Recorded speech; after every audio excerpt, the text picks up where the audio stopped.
So moving on to this protractor, it's really important to have your overhang set, and each table is going to have a different overhang. This JVC here, it has a 15mm overhang, which means you have to have some kind of gauge or a protractor. Now some of these protractors out there are 2-point protractors, and they're very hard to use, and not too many people are showing you exactly how to use them, and I question if a lot of them are setting them up exactly right, because the information really is not crystal clear. With the arc protractor, it's pretty straightforward and you know it's set up right. Conrad Hoffman's arc protractor is a program I'm using, and we'll take a look at that right now.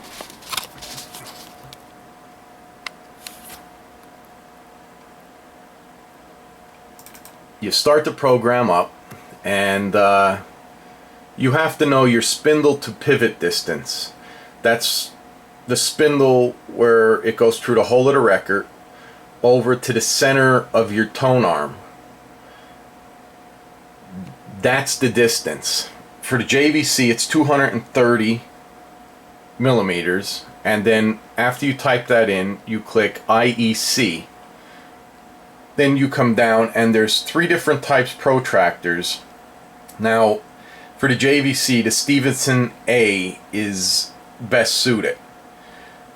You click Print Arc Template, and it'll give you all the information. Your overhang is right here. Now don't worry, it doesn't say 15mm, but it has 14.915 thousandths. So you're not far off of 15mm, and in my owner's manual it said you could be 2 to 3 millimeters off, which is pretty much to me. So this little bit in thousandths of an inch is not going to mean much. I'm not going to print it out because I already have it printed out, but you need to find that distance and then click IEC, and then whatever protractor. You might have to print a couple of them out or do some legwork and search vinyl engine and ask around what would be the best protractor for your table. So moving over to the table, I have mine printed out here. Everything on my table is set up, so I'm not going to tape what you should. First off, the platter. You need a tape around to secure the platter so it doesn't move. Use painter's tape or masking tape and secure the platter so it don't move. The other thing what you need to do, like I said, is that's the center of the tone arm pivot point.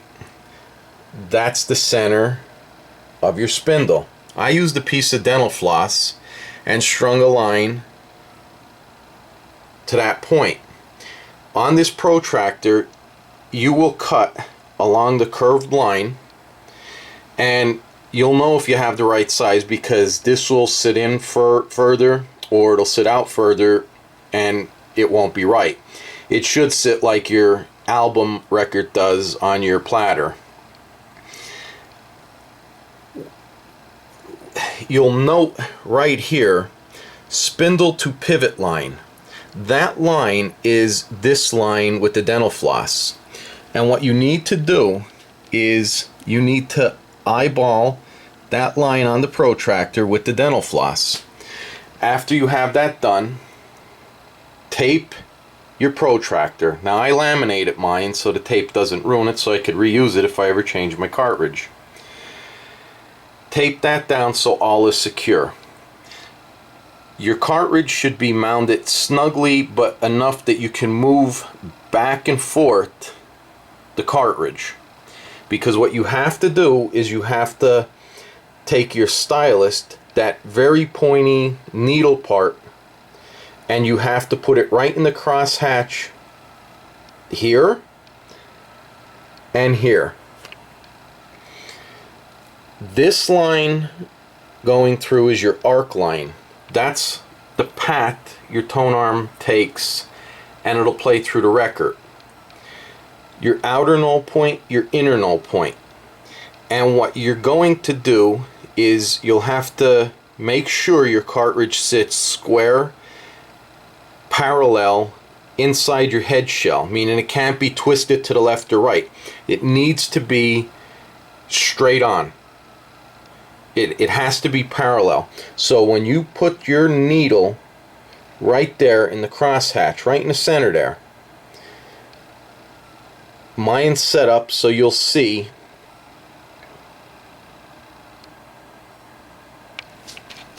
it sits, I don't think you could see that, but it does sit there, and then also it should sit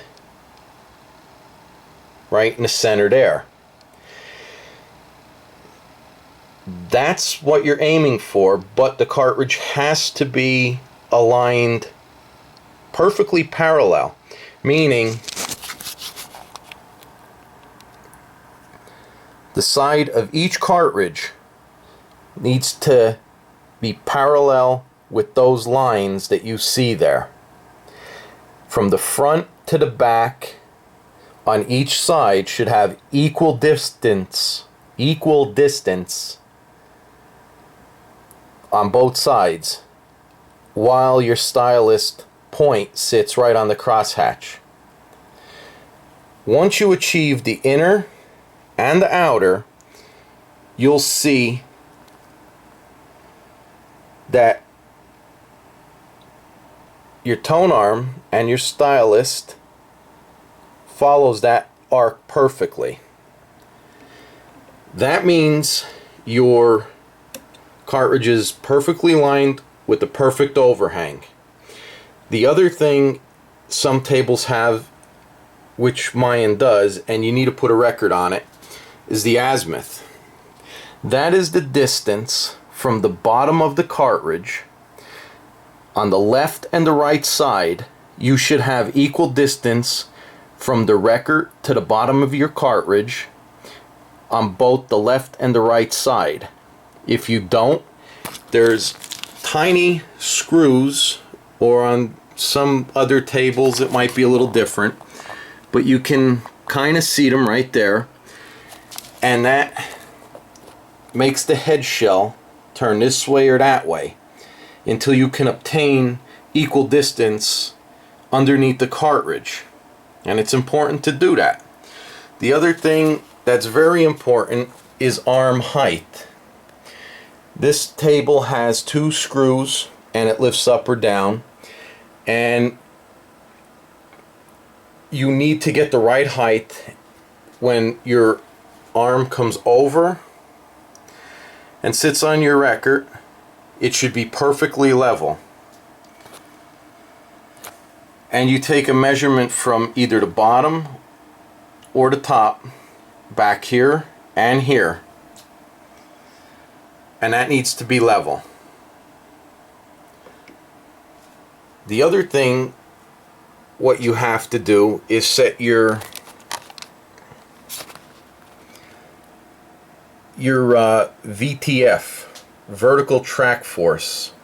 That's the weight that will be applied to your stylus, and it's how this one runs from 2 to 5 grams that I'm running. It's elliptical. I'm running 2 grams on it. The easiest way to do, instead of floating the arm and stuff like that, go to Harbor Freight, get yourself a nice little digital scale. They're about 12 bucks, 11 bucks, 12 bucks, something like that, and calibrate it. You're gonna need a weight, and you'll have to zero it out. And in fact, you know what, I think the new ones don't even need calibration. And just place your stylus on the scale and work the weight back and forth until you achieve 2 grams or whatever tracking force you want. Up here is your anti-skate, and it has numbers on it. And while you're doing this, everything should be set to 0 on anti-skate. Rule of thumb, if you're running 2 grams of weight, your VTF, you're going to want to run the anti-skate at 2. That's basically what you have to do to get your table set up. The other important thing is, before you start any of this, and I should have talked about this first, is make sure your table running this way and this way is perfectly level. You have to have a perfectly level turntable in order to set all this up and have the correct sound. That kind of wraps up the setup of the turntable. I hope you got a better idea how the Protractor works. And if you have any questions, just leave a comment below and I'll try to help you out the best I can.